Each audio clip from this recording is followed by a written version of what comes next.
Je considère que les citoyens européens ont été et continuent d'être humiliés par les Américains, puisqu'ils sont espionnés en permanence, l'ensemble de nos communications, de nos SMS. On sait que nos dirigeants ont été espionnés, que nos institutions sont espionnées.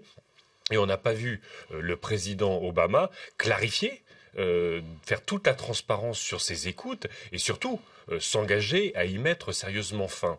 Et on a vu dernièrement encore la diplomatie américaine dire que l'Europe, en des termes moins choisis, devait aller se faire voir. Et donc il est temps que l'Europe se fasse respecter, que l'Europe s'impose comme partenaire politique au niveau mondial, et donc le président Hollande doit demander clairement des explications au président Obama, et surtout faire en sorte que ça cesse.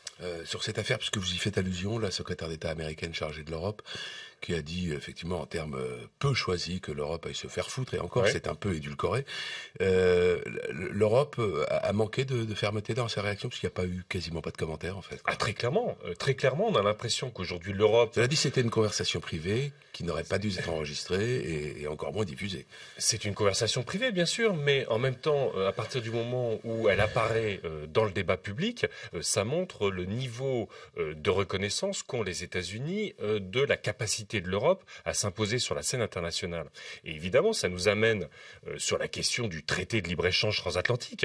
On voit bien que là, l'Europe est en train de s'enfermer dans une négociation qui, à tout point de vue, est très désavantageuse pour l'Europe, que ce soit pour sa capacité à construire un modèle de développement, comme pour sa capacité à conserver ses principes et ses valeurs.